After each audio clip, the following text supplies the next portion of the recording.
ബ്രദറെ, മാർ ഇവാനിസ്ലാവിന്റെ ദർശനം ഒരിക്കലും വൈദികരിൽ അവസാനിച്ചില്ല. മറിച്ച് അത് സഭയുടെ ആത്മാവിനെ പൂർണ്ണമാക്കുന്ന മറ്റൊരു വെളിയിലേക്ക് വ്യാപിച്ചു.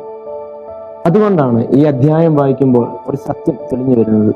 വിശുദ്ധന്മാരുടെ ചിന്ത എപ്പോഴും കാലത്തേക്കാൾ മുന്നിലാണ്.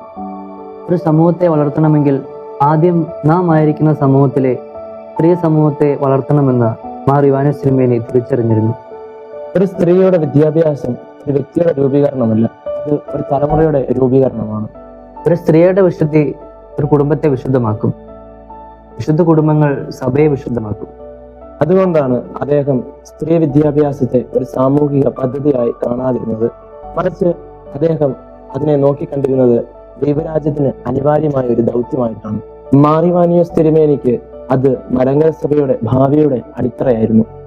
ആ അടിത്തറയ്ക്ക് ആത്മാവാകുന്ന സമർപ്പിത സ്ത്രീകളെ അദ്ദേഹം സ്വപ്നം കണ്ടിരുന്നു.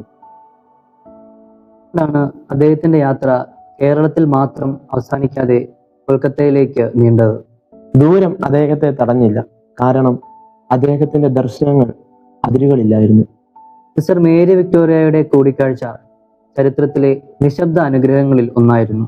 സുറിയാനി പെൺകുട്ടികളെ സ്നേഹത്തോടെ സ്വീകരിക്കാമെന്ന അവരുടെ വാക്കുകൾ മാർ ഇവാനിയോസ് പിതാവിന്റെ സ്വപ്നങ്ങൾക്ക് പുതിയ പ്രതീക്ഷയാണ് നൽകിയത്.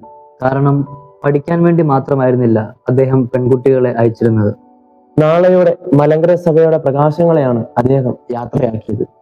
തിരുമേനിയുടെ അനുഗ്രഹത്തോടെ ആ സ്വപ്നം യാഥാർത്ഥ്യത്തിലേക്ക് നീങ്ങി. അച്ചാമ്മയെ പോലെ ധീരരായ പെൺമക്കൾ ആ ദൗത്യത്തിന്റെ ആദ്യ സാക്ഷികളായി.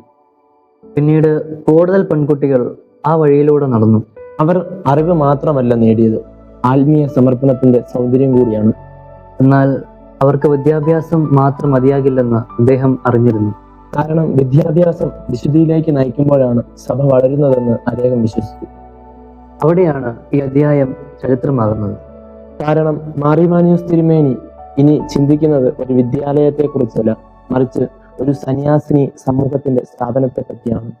അതെ, പുരുഷന്മാർക്ക് സന്യാസമുണ്ടെങ്കിൽ സ്ത്രീകൾക്കും സമർപ്പണ ജീവിതത്തിന്റെ വാതിൽ തുറന്നിരിക്കണം എന്നത് അദ്ദേഹത്തിന്റെ ഉറച്ച ബോധ്യമായിരുന്നു. കന്യാസ്ത്രീകൾ സഭയുടെ അലങ്കാരമല്ല, മറിച്ച് സഭയുടെ ആത്മീയ ശക്തിയാണെന്ന് അദ്ദേഹം ഉറക്കെ പ്രഖ്യാപിച്ചു. ഒരു വീട്ടിൽ പലപ്പോഴും ദൈവത്തിന്റെ സ്ഥാനം അമ്മയുടെ ഹൃദയത്തിലാണ്. അതുകൊണ്ട് തന്നെ സ്ത്രീകളുടെ സമർപ്പണം സഭയ്ക്ക് അത്യന്താപേക്ഷിതമാണെന്ന് അദ്ദേഹം ഉറപ്പിച്ചു. അദ്ദേഹം ഒരു കോൺവെന്റ് സ്ഥാപിക്കാനല്ല സ്വപ്നം കണ്ടത്.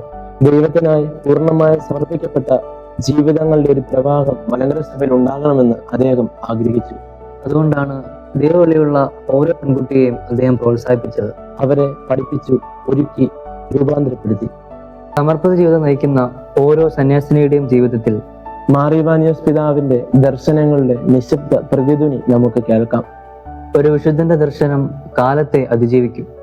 അത് ദൈവത്തിൽ നിന്നാണെങ്കിൽ തലമുറകൾ അതിന്റെ ഫലം അനുഭവിച്ചുകൊണ്ടേയിരിക്കും എന്നത് ഈ അധ്യായത്തിൽ നിന്ന് വ്യക്തമാണ്.